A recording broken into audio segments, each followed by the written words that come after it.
네, 오늘은 로마서 16장 1절에서 27절까지 말씀으로 선한데 지혜롭고 악한데 미련하라는 제목으로 전하도록 하겠습니다. 여러분의 건강, 여러분 건강은 좀 어떠십니까? 요즘 독감도 유행하고 사실 건강은 우리에게 참 매우 민감한 그런 사항 중에 하나입니다.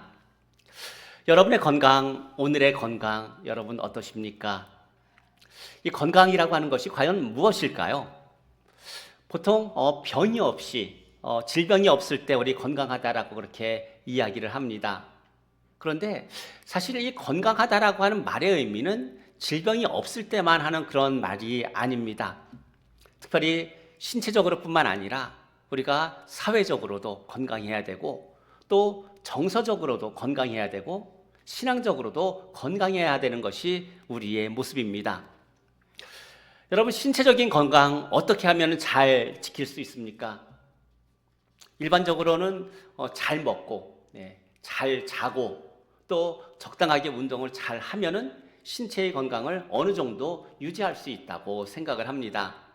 하지만 이 건강은 나이가 들어감에 따라서 참 마음대로 되지 않습니다. 여러분, 사회적인 건강은 어떨까요?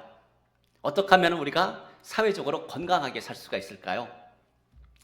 가족이나 친구나 교회 공동체 가운데 관계를 잘 할 때 우리는 사회적으로 건강하게 살아갈 수가 있습니다. 그러면 정신적인 건강, 정서적인 건강은 어떻게 해야 우리가 잘 건강하게 유지할 수가 있을까요?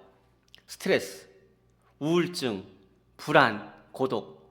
여러분, 이런 문제로부터 우리는 어떻게 건강하게 살아갈 수가 있을까? 여러분, 그거는 오늘 예배 마치고 세미나 시간에 듣게 되시기를 바랍니다. 네. 그러면 여러분, 신앙적으로 건강한가? 여러분의 신앙은 어떻습니까? 건강하십니까? 신앙적으로 건강하다라고 하는 것은 어떤 의미일까요? 신앙적으로 건강하다는 것은 특별히 하나님과의 관계뿐만 아니라 사람들과 바른 관계를 가질 때 우리는 신앙적으로도 건강하다라고 말을 합니다. 그래서 예수님께서 마태복음 22장에서 이렇게 말씀합니다. 내 마음을 다하고 목숨을 다하고 뜻을 다하여 너의 하나님 여호와를 사랑하라 이렇게 말씀하셨고, 또 더불어서 내 이웃을 내 자신과 같이 사랑하는 것이 온 율법과 선지자의 강령이라고 말씀을 하셨습니다. 그런데 우리가 지금 말하고 있는 어떤 신체적인 부분과 사회적인 부분과 정서적인 부분과 어떤 신앙적인 이 건강에는 두 가지 공통점이 있습니다. 어떤 공통점일까요? 첫 번째는 모든 건강의 비결은 관계라고 하는 겁니다. 여러분, 우리 신체적인 건강도, 우리 어떤 사회적인 건강도, 정서적인 건강도, 신앙적인 건강도 다 관계와 연결이 되는 거예요. 두 번째는, 그런데 이 건강을 한번 잃어버리면 다시 찾는 것이 무척 힘들고 오래 걸린다는 겁니다. 그래서 이런 어떤 건강에 대해서 우리 어떻게 말합니까? 건강할 때 지키라고 여러분 말씀을 하는 겁니다. 그렇다면 건강한 교회는 어떤 교회일까요? 건강한 가정은 어떤 가정일까요? 여러분은 여러분의 가정이 건강하다고 생각합니까? 우리 말씀의 교회는 건강한 교회일까요? 이 건강은 우리는 무엇을 보고 건강하다라고 이렇게 판단을 하게 될까요? 자녀가 사회적으로 또 어떤 환경적으로 어떤 좋은 환경을 가졌을 때 우리는 그 가정을 건강하다라고 말할 수 있을까요? 아니면은 교회의 성도 수가 많고 그럴 때 우리는 그 교회를 건강한 교회라고 말할까요? 화려한 집에 살고 또 재정적으로 풍족하면 그러면 우리는 건강한 것일까요? 과연 건강한 교회와 건강한 가정의 정의는 무엇일까요? 성경은 그것을 과연 무엇이라고 말을 할까요? 오늘 사도 바울의 말씀을 통해서, 특별히 로마서 말씀을 통해서 건강한 교회와 건강한 가정에 있어서 과연 그 정의를 우리는 어떻게 내려야 할까? 사도 바울은 그것을 원칙이라고 이야기를 합니다. 원칙이 있는 교회, 원칙이 있는 가정이 건강한 교회라고 말을 합니다. 즉 성경에서 말하는 성경적인 원칙, 그 성경적인 원칙이 있는 교회가 건강한 교회이고 성경적인 원칙을 가진 가정이 건강한 가정이라는 이야기입니다. 그러면 사도 바울이 말하는, 거듭해서 말하고 있는 성경적인 원칙은 무엇입니까? 우리가 지금까지 살펴본 것처럼 본질에 있어서는 철저하고 그러나 비본질에 있어서는 관용을 베풀고 받아주는 것, 이것이 가정과 교회의 건강의 모습입니다. 이것이 바로 성경적 원칙이라는 이야기입니다. 오늘 말씀에 보게 되면 30명이 넘는 많은 사람들의 이름을 사도 바울이 거론합니다. 여러분, 사도 바울이 왜 이 많은 사람들의 이름을 로마서의 그 중요한 복음에 대한 말씀을 전하면서 무려 16장 전체적인 한 장에 걸쳐서 이 많은 사람들의 이름을 기록하고 있는 걸까요? 이 많은 사람들이 지금까지 로마 교회를 건강한 교회로 세우고자 하는 그 일 가운데 헌신해 왔던 사람들이기 때문입니다. 뿐만 아니라 여기 나오는 이 수많은 사람들이 이제 앞으로도 이 교회를 건강한 교회로 세우고자 하는 그런 결단과 헌신이 있는 사람들이기 때문에 사도 바울은 이 많은 사람들의 이름을 거론하면서 로마 교회에게 이들을 문안하라고 이야기를 하고 있는 겁니다. 그런데 가장 먼저 여러분 누구를 말합니까? 제일 먼저 겐그레아 교회의 일꾼인 베베라고 하는 사람을 이야기를 합니다. 여러분, 베베는 어떤 사람입니까? 베베에 대해서 1절에서 이렇게 이야기합니다. 내가 겐그레아 교회의 일꾼으로 있는 우리 자매 베베를 너희에게 추천하노니, 이렇게 말하고 있어요. 이 베베는 어떤 사람이냐면 겐그레아 교회의 일꾼이라는 이야기입니다. 그러면 겐그레아가 어디 있는 곳이냐면은 지금 사도 바울이 로마서를 쓰고 있는데 이 로마서를 쓰고 있는 곳이 고린도라고 하는 지역입니다. 고린도가 해변을 끼고 있는데 그 해변에 있는 곳이 겐그레아 지역이에요. 그곳의 일꾼이 베베라고 이야기를 하고 있는 겁니다. 그런데 이 베베는 여자이지만 사도 바울의 이 편지를 로마 교회에 전할 만큼 사도 바울의 신실한 동역자였고 교회를 세우는 일에 누구보다도 열심히 있는 그런 사람이었습니다. 그런데 이 베베를 사도 바울은 누구라고 말하냐면 자신과 여러 사람의 보호자라고 이야기하고 있어요. 무슨 말입니까? 여자였지만 아마도 사업을 크게 해서 많은 선교사님들을 후원하고 있던 그런 사람으로 보여줍니다. 그런데 후원만 하는 것이 아니라 이 로마서 편지를 가지고 로마 교회를 방문할 만큼 그렇게 또 교회를 세우는 일 가운데 적극적으로 일했던 그 사람이 베베라고 알려지고 있습니다. 오늘 사도 바울은 로마 교회에 그 베베를 성도의 합당한 예절로 영접하라고 이야기합니다. 이 말은 무슨 말일까요? 조금 과하게 이야기하게 되면 주를 맞이하듯이 그렇게 영접하라고 하는 이야기입니다. 왜 그렇습니까? 이 로마 교회를 건강하게 세우고자 지금까지 헌신해왔고 지금도 일하고 있으며 앞으로도 그 일을 감당할 사람이기 때문입니다. 두 번째로 나오는 사람이 누구입니까? 브리스가와 아굴라입니다. 여러분, 브리스가와 아굴라는 자기의 목숨을 내어놓는 것까지도 아끼지 않았던, 즉 교회를 세우는 일에 그렇게 열심이었던 사람이었습니다. 여러분, 여기에서도 보게 되면 남편 아굴라의 이름보다 아내인 브리스가의 이름이 먼저 나옵니다. 우리 다른 성경에서는 브리스길라라고 이야기하죠. 같은 사람입니다. 네.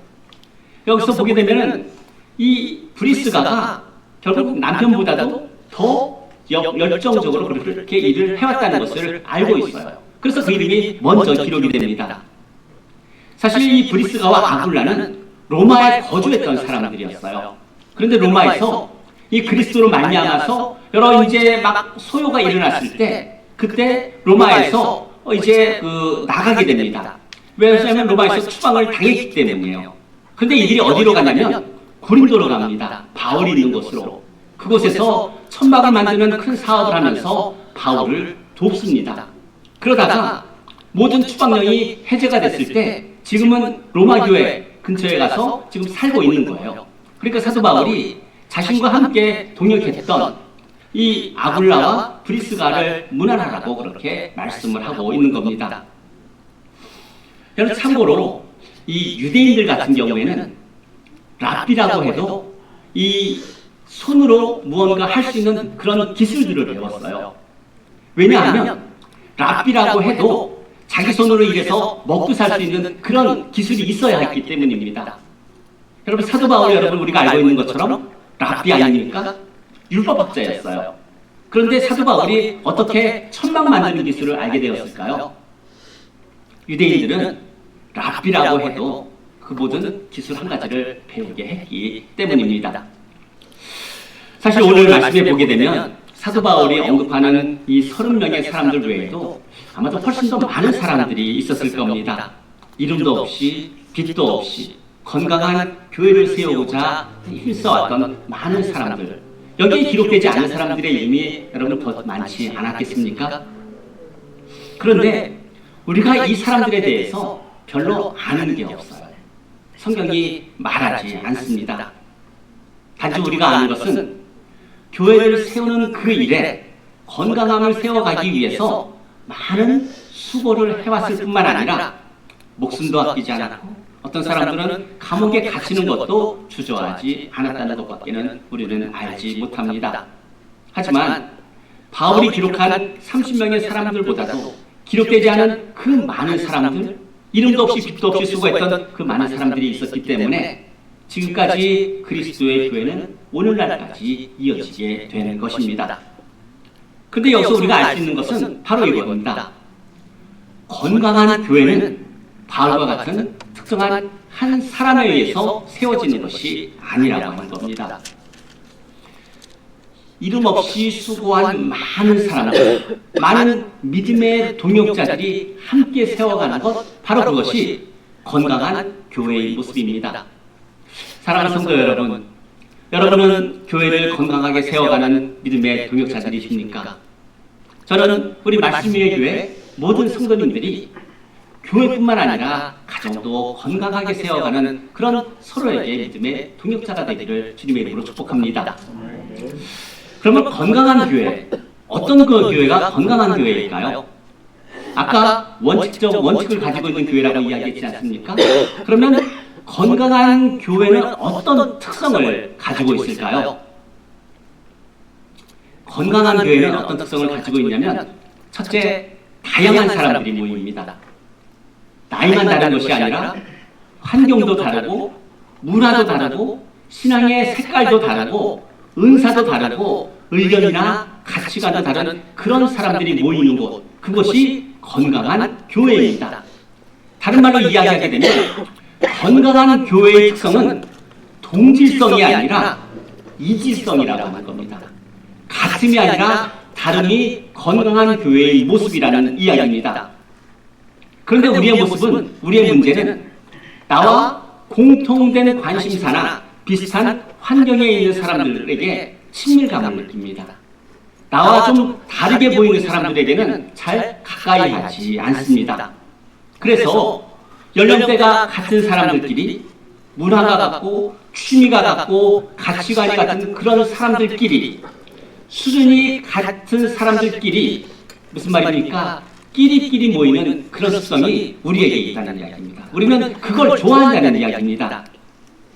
그런데 끼리끼리 문화가 세상뿐만 아니라 이 교회 안에도 있어요. 교회 안에서 여러분 식사할 때 여러분 누구 옆에 앉습니까?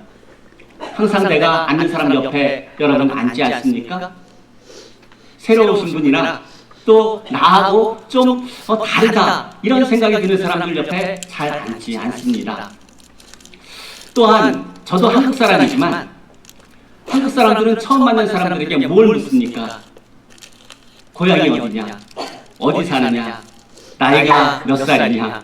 자녀가 어떻게 되느냐? 여러분 이거 왜 물을까요? 관심이 있어서도 묻지만 나하고 좀 맞는 게 뭐가 있을까? 여러분 그런 마음도 있어서 우리가 물어보지 않습니까? 그런데 신기한 거는 그렇게 물으면 또 대답을 다 잘하세요. 나의 고향은 여기고 나는 몇 살이고 나의 자녀는 어떻게 되고 너무나 편안하게 이야기를 합니다. 왜 그렇게 이야기를 할까요?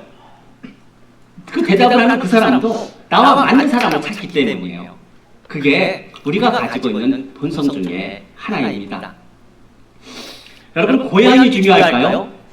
같은 예수님을 믿는 것이 중요할까요? 당연히 같은 예수님을 믿는 것이 훨씬 더 중요합니다. 그런데 우리는 왜 이 교회에서 고향 따지고 또 출신 따지고 집안 따질까요? 여러분, 끼리끼리 모이면은 성도의 교제는 단절됩니다. 교회가 하나 되지 못합니다. 세 가족이 와도 끼리끼리에 들지 못해서 교회에 정착하지 못합니다. 사랑으로 하나 되는 것도 자기들끼리만 사랑으로 하나가 되고 결국 교회 안에서 소외되고 상처받고 왕따가 발생한다는 이야기입니다. 교회를 보게 되면 여러분, 은퇴한 목사님들만 모이는 그런 교회도 있어요. 여러분, 건강한 교회일까요? 아닐까요? 건강한 교회가 아니에요. 세상은 동질성이나 통일성을 중요하게 생각합니다. 그래서 나와 같은 유니폼을 입고 나와 같은 교육을 받고 같은 생각을 하고 같은 것을 추구하기를 원합니다. 그런데 교회는 동질성이 아니라 획일성입니다. 다른 옷을 입고 있어도 생각이 달라도 가치관이 달라도 신앙의 색상이 달라도 복음 때문에 하나가 되는 것, 바로 그것이 교회이고 그 모습이 건강한 교회의 모습이라고 하는 이야기입니다. 교회 안에 만일 성경 공부를 좋아하는 그룹과 또 교회가 이 기도를 세게 하는 분들의 두 그룹이 있다고 한번 생각해 보시기 바랍니다. 성경 공부를 좋아하는 분들은 교회에 뭘 요구할까요? 우리 성경 공부합시다. 그렇죠. 기도가 센 그런 분들의 그룹은 뭘 요구할까요? 우리 기도 모임 자주 합시다. 이렇게 이야기하지 않습니까? 그런데 성경 공부를 좋아하는 그룹과 기도가 센 그런 그룹이 함께 모여 있으면 여러분 어떻게 될까요? 이 교회가 두 개로 갈라질까요? 아니면은 서로에게 부족한 것을 채워줄까요? 제가 지금부터 이제 하나, 둘, 셋 할 텐데 만일 이런 두 그룹이 갈라진다 생각하는 분들은 왼쪽을 바라보시고 갈라지지 않고 서로 보완해진다 그러면 오른쪽을 한번 바라보시기 바랍니다. 하나, 둘, 셋. 네. 네, 감사합니다. 네. 교회에 원칙이 있으면 두 그룹은 갈라지지 않습니다. 교회의 원칙, 성경적인 원칙, 본질에 있어서는 철저하지만 비본질에 있어서는 관용을 베푸는 그런 교회, 건강한 교회라면 절대 갈라지지 않습니다. 그런데 교회가 그런 두 그룹이 서로 갈라지는 이유는 뭘까요? 교회 안에 원칙이 없기 때문에.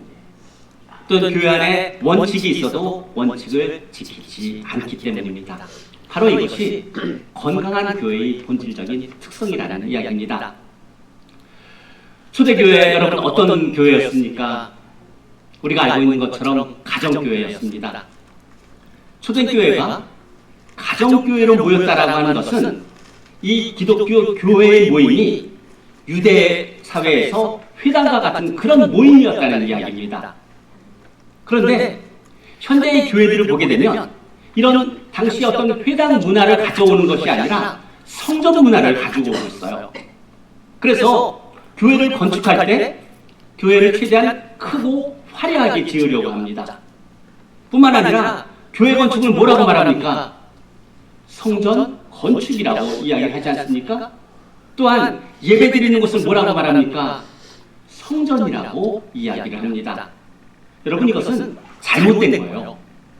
예배드리는 곳은 성전이 아니라 예배당입니다. 교회를 만일 성전이라고 부르게 되면 그 교회는 그때부터 건물 중심이 됩니다. 그 대표적인 곳이 어디일까요? 캐톨릭이에요. 캐톨릭은 예배드리는 곳을 뭐라고 부릅니까? 성당이라고 부릅니다. 그리고 그들은 예배를 드린다고 말하지 않죠. 미사를 드린다라고 이야기를 합니다. 성찬식을 제사로 여깁니다. 그러다 보니까 성전에서 제사를 드리는 것처럼 예배가 하나님 앞에 기쁨으로 드려지는 그런 예배, 우리의 예배의 모습이 아니라 의식이 되어버리는 거예요. 왜냐하면 유대 사회에서 회당의 모임이 교회의 성적인데 그 성전의 모양을 갖추고 있기 때문입니다. 교회는 유대인의 회당처럼 의식 중심이 아니라 친교 중심이 되어야 합니다. 여기서 친교 중심이라고 말하는 것은 뭐냐면 단순히 어떤 사교적인 모임이나 친분 관계를 위해서 모이는 것이 아니라 그리스도 안에서 하나가 되어서 하나님을 예배하고 서로 사랑을 실천하고 말씀과 기도로 함께 성정해 가는 그런 영적인 교제를 나누는 곳, 바로 그것이 교회라고 하는 이야기입니다. 우리가 커피 브레이크 성경 공부를 하는데 이 커피 브레이크 성경 공부가 뭐라는 이야기입니까? 이것이 바로 성도의 교제라고 하는 이야기입니다. 기도 모임을 하는 것도 성도의 교제라고 하는 이야기입니다. 초대교회는 찬양과 말씀으로 뭉쳐진 그런 회당 공동체였어요. 그런데 현대교회를 보게 되면 그런 어떤 회당에서의 그런 모습이 아니라 성전의 모습을 쫓아가는 것 같아 참 많이 안타까울 때가 있습니다. 오늘 말씀 가운데 특별히 이제 건강한 교회를 살펴보고 있는데 이 건강한 교회의 또 다른 특성은 뭐냐면 남자와 여자의 구별이 없어요. 오늘날의 관점에서 보게 되면은 별로 특별할 것이 없습니다. 그런데 당시의 상황에서 보게 되면 사도 바울이 이렇게 많은 여자들을 언급한다라고 하는 것은 거의 혁명적인 일입니다. 왜냐하면 당시 사회는 여성의 증언을 듣지 않았기 때문이에요. 그런데 사도 바울은 어떻게 말합니까? 남성보다도 여성들의 이름을 더 많이 거론하고 있습니다. 사실 뭐 요즘뿐만 아니라 뭐 저희 교회도 우리 남성 성도님들께는 죄송하지만 대부분의 교회가 여성 성도님들의 그 수고와 헌신이 있기 때문에 지금까지도 이렇게 세워져 가는 것 아니겠습니까? 오늘 21절 말씀부터는 사도 바울이 이제 바울과 함께 있는 사람들의 그 문안을 전합니다. 여기 나오는 사람들을 보게 되면 디모데도 있고 또 이 로마서를 기록하고 있는 더디오도 있고 그 외에 로마 교회를 건강한 교회로 세우기를 바라는 많은 사람들의 이름이 또 기록이 되어 있어요. 여러분, 로마 교회가 건강한 교회로 세워지는 것은 바울 한 사람의 관심이 아니었다는 이야기입니다. 로마에 있는 수많은 이름도 없는 빛도 없는 그런 사람들과 또 고린도에서 바울과 함께 사역하는 많은 사람들, 또 로마 지역에 있는 많은 성도들, 그들이 함께 바라는 것이 건강한 교회의 모습이었다는 이야기입니다. 오늘 로마 교회 성도들이 로마서를 읽다가 지금 맨 마지막에 16장에 나오는 그 많은 사람들의 이름을 읽을 때 이 사람들의 마음에 어떤 생각이 들었을까요? 첫째는 부끄러웠을 거예요. 지금까지 먹는 것 때문에, 맛있는 것 때문에 교회 안에 분쟁이 있었는데 이 많은 사람들이 로마 교회를 위해서, 로마 교회를 건강하게 세우기 위해서 힘쓰고 있고 기도하고 있고 애쓰고 있다라고 하는 것, 그 이름들 한 사람 한 사람을 읽을 때마다 얼마나 부끄러웠을까? 여러분, 이런 생각을 해보게 됩니다. 또 두 번째는 어떤 생각이 들었을까요? 그 부끄러움을 뉘우치고 이제 하나님께서 바라보시는 교회의 모습을 세우고자 하는 그런 결단이 있지 않았겠습니까? 저희 교회가 그런 교회가 되기를 소망을 해보게 됩니다. 오늘 사도 바울 이제 마지막으로 로마 교회에 권면 한 가지를 합니다. 특별히 교회 안에서 불순종하는 자들에 대하여 강하게 이렇게 권면합니다. 17절 말씀에 보게 되면 너희가 배운 교훈을 거슬러 분쟁을 일으키거나 거치게 하는 자들을 살피고 그들에게서 떠나라 말씀합니다. 무슨 말입니까? 교회 안에서 분쟁을 일으키고 분열을 일으키는 사람들을 주위에서 살피고 그들에게서 돌아서라 말하고 있는 겁니다. 오늘 사도 바울이 말하고 있는 것처럼 교회를 분열시키는 사람들은 그리스도를 섬기는 사람들이 아닙니다. 사도 바울은 이런 사람들을 자기의 배만 불리는 사람이다라고 말하고 있습니다. 교활한 말과 아첨하는 말로 순진한 자들의 마음을 미혹하게 하는 사람들인데 이들에 대해서 어떻게 말하고 있습니까? 철저하게 그들과 끊으라고 이야기를 하고 있는 겁니다. 여러분 요새 이런 말 많이 들어봤죠? 뭐 딥시크, 챗 GPT, 그렇죠? AI. 네. 여러분 어느 정도 이러한 기술들이 여러분 발전했는지 여러분 아십니까? 여러분 핸드폰이나 컴퓨터로 무언가 서치를 했을 때 내가 뭘 조사했는지 그 AI나 그런 어떤 딥시크 이런 것들이 기억을 합니다. 그리고 내가 다음에 무언가 다른 비슷한 것을 찾으면은 내가 전에 서치했던 것을 기반으로 해서 거기에 맞는 답을 해줍니다. 상당히 위험한 거예요. 왜 위험할까요? 컴퓨터가 그 AI가 내가 원하는 답을 한다는 이야기입니다. 여러분 진실을 말하는 것이 아니라 이 컴퓨터도 나중에는 어떻게 된다는 이야기입니까? 진실을 우리에게 말하는 것이 아니라 내가 원하는 답을 컴퓨터가 말해준다는 이야기입니다. 그래서 딥시크나 챗GPT나 AI가 위험한 거예요. 우리가 컴퓨터에서 우리에게 말해주는 것, 여러분 특별히 분별해야 합니다. 잘 들어야 한다는 이야기예요. 그런데 우리는 컴퓨터에서 나오는 내용들을 그 인포메이션을 여러분 어떻게 합니까? 필터링 없이 분별하지 않고 받아들일 때가 참 많습니다. 그래서 오늘 사도 바울이 지금 이야기하고 있는 것처럼 이 로마 교회에도 사람들이 그렇게 사람들을 미혹시키고 있었던 거예요.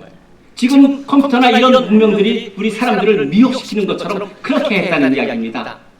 어떻게 하라고 했습니까? 말씀합니까? 단호하게 이야기합니다. 그들에게서 떠나라. 이렇게 말씀을 하고 있는 겁니다. 이들이 어떤 이단적인 내용을 그 교회 가운데 퍼뜨렸는지는 모릅니다.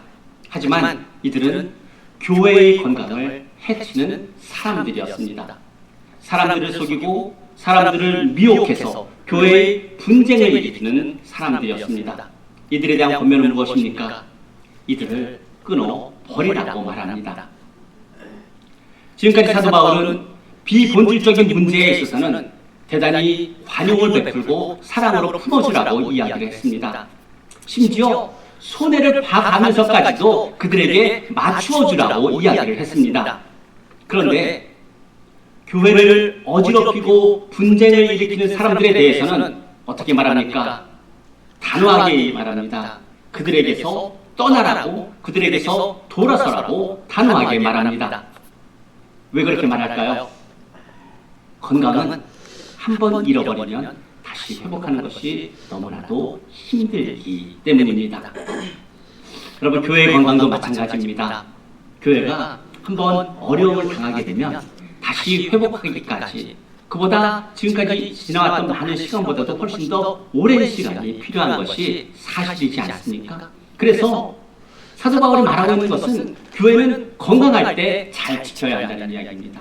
우리의 건강할 때 잘 지켜야 하는 것처럼 말입니다. 그래서 에베소서 4장 3절에서 사도 바울이 이렇게 말합니다. 평안에 매는 줄로 성령이 하나 되게 하신 것을 힘써 지키라고 말하고 있는 겁니다. 여러분 건강은 힘써 지켜도 힘든 겁니다. 힘써 건강을 지켜도 여러분 우리의 건강 참 나빠질 때가 여러분 얼마나 많습니까? 그런데 힘써 지키지 않는다면 그 건강은 한순간에 무너지게 된다는 이야기입니다. 사실 제가 이 말씀 드리기에도 저도 참 많이 부족합니다. 왜냐하면 저도 제 건강을 참 잘 살피지 못하고 있기 때문입니다. 그러나 오늘 사도 바울은 우리에게 분명히 말하고 있는 것은 무엇이냐?